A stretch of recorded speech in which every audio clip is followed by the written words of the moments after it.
Silence makes you uncomfortable, but why?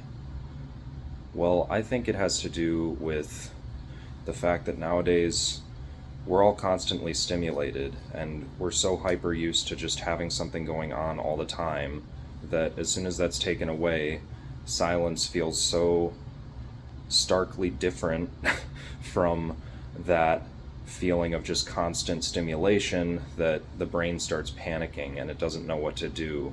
And I think that's one of the greatest losses of our society that's built on constant information and stimulation is that we lose our ability to be comfortable in the silence because that's one of the most important things when it comes to your health and being able to heal from the past and your traumas and stuff like that is that you're able to just sit by yourself in silence without feeling like pain almost is what a lot of people feel when they're just sitting alone by themselves with nothing going on and they feel this burning urge that's just pulling at them and just trying to grab them and pull them back towards anything. It doesn't matter what. It's just going to be a million different things probably for most people.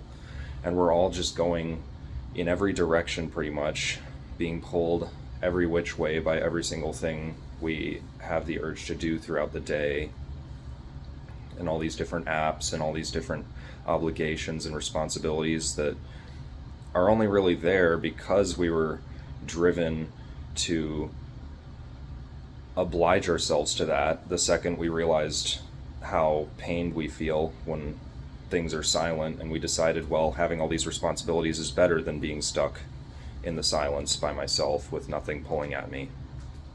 And the typical response to being pulled on is, well, I'll just let it pull me. Then the pulling doesn't hurt anymore because I'm not resisting it and I'm just going with it. But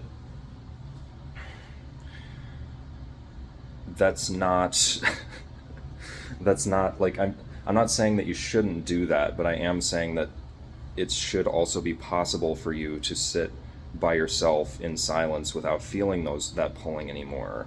And that takes cultivation too. Like it's possible to cultivate both where like you do feel that pull when you're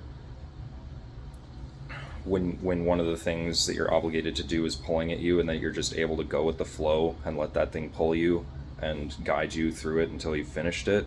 But also that there are times of the day, or even like your default throughout the day is that you're able to just sit with yourself, and whatever thoughts are on your mind, they're not pulling at you, they're just there, and you're just able to be comfortable basically just indefinitely, just sitting with yourself, letting your thoughts just flow. Whatever they do, they're doing that, and your brain isn't like constantly nagging at you, you're not constantly on alert, you're just in this rest-like state. And there's that's a scientific phenomenon as well, and it's been observed to be highly beneficial and even restorative to the body. Like the difference between being in a state of fight or flight or being in a state of relaxation, that's basically like literally the difference between whether your body's like putting all its energy into your limbs and your blood pumping to keep you ready to deal with a perceived threat, like your adrenaline is going and all that stuff. That's like the first mode your body has, and then the second mode, your body is just relaxed, and this thing starts happening where like you while your muscles are relaxed and all that stuff obviously, but there's also this thing that starts happening where your telomeres, the end caps on the end of your DNA that prevent your DNA from getting damaged, it's basically like the aglets on the end of shoelaces, start getting repaired by the telomerase, which are normally dormant, and they're basically dormant all the time in most people because most people are in fight or flight all the time, which is what causes those telomerase to go dormant, which are the things that repair the telomeres and that keep your DNA intact. And so for most people, their DNA is just getting worn down at the ends constantly until the DNA aglets or the telomeres or whatever you want to call them, like the end caps on the shoelaces, that's what an aglet is. It's like that little plastic tip on the shoelace. until that thing is all the way broken off. And then the DNA just crumples and gets destroyed, and then that's when most people die. It tends to happen about around 80 years old for most people, if they don't die of some other unforeseen reason before that. And yeah, what you want is at least a few minutes a day, if not a lot more than that, but at least like, it has to be at least like 5 to 10 minutes a day that you're in this state where these telomerase are repairing your telomeres. Otherwise, that's going to happen. Like, you're going to get to a certain age that where like the wearing of the telomeres has been outpacing the regeneration of the telomeres by the telomerase for long enough that the threshold is overcome. Like, no matter how much you slowed it by spending a tiny amount of time in a relaxed state, eventually the telomeres can wear out faster than the telomerase can heal them.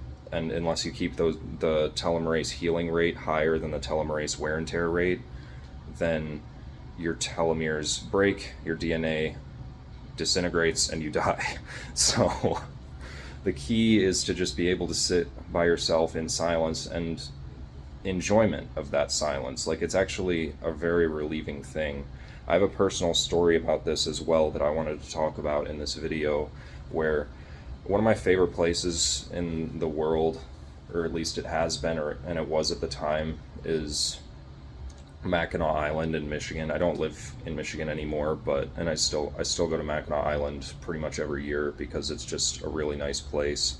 And one thing I noticed back when I used to stay on the island, back when I had the means to do that, was that at night on Mackinac, because there's no cars, that's a crazy thing about Mackinac, is that like on the island, like all cars other than like for emergency purposes like ambulances and stuff are outlawed.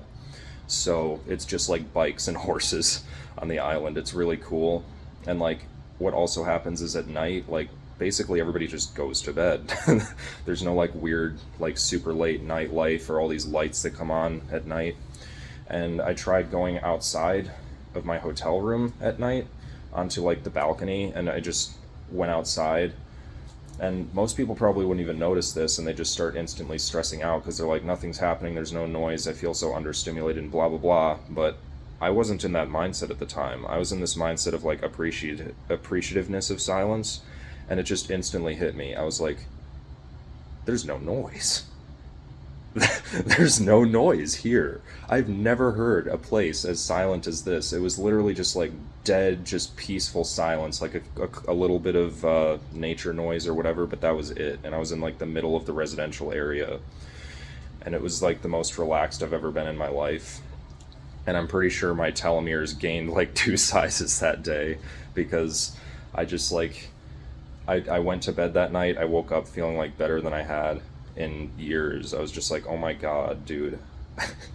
An actual place where like I can sleep and it's quiet and it's not like just constant like noise throughout the night and throughout the day, and it's just like the stimulation was gone and I was just with myself.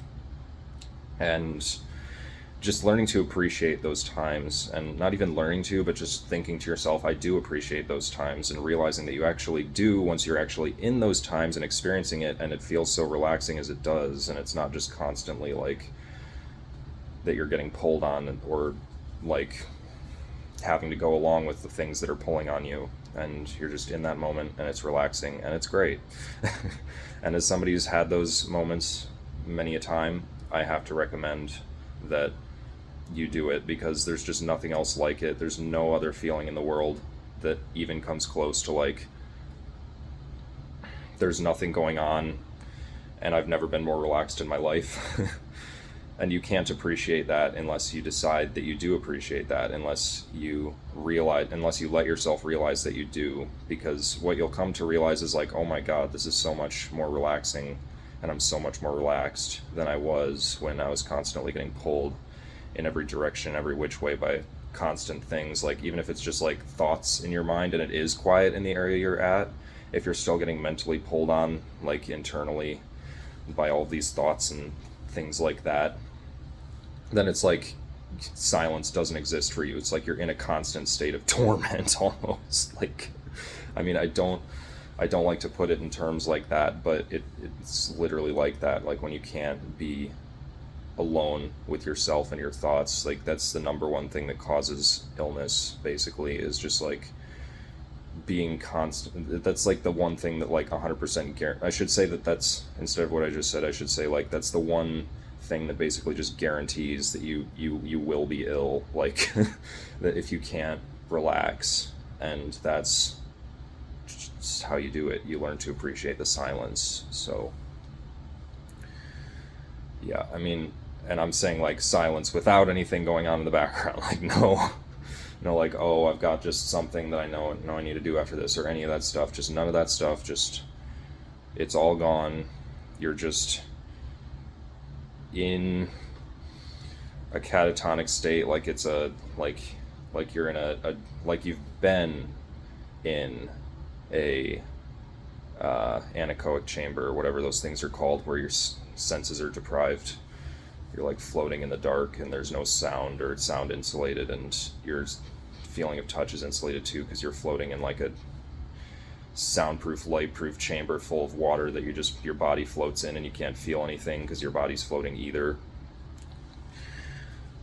That you've just been in one of those your whole life, and you don't even remember what it's like to be in any other state. Like that's how you want to feel in that moment, where nothing's going on and you're used to it, and you're actually at the top of your game when you're in that state.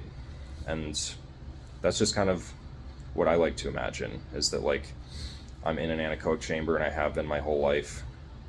I don't even realize that I have a body or a mind or senses at all. It's all just gone, and what am I without all that stuff? And that's all you really need to be able to do, is to be able to picture that. And it's really not that hard. It's just like picturing that there's nothing there like distracting you, and you just are whatever you are when there's no external distraction. And that's in the state where you really start to like heal, and your telomerase really start to activate. And so yeah, just get used to that feeling. And if you want your body to regenerate, at least, and you don't want like, you know, your DNA to disintegrate by the time you're 80 and to just die for no reason really, other than that you decided this was off limits to you and that this isn't something you're capable of. It definitely is. And on that note, I'd like to leave you off with that thought, that I think you're very capable of this, and this is for you, no matter how much you've got thoughts railing in your mind right now saying that it isn't. Those are just random thoughts. They're not actually you. The real you is something that you notice when you're in the state that I'm describing in this video. So on that note, with love, thank you for watching, and see you in the next one.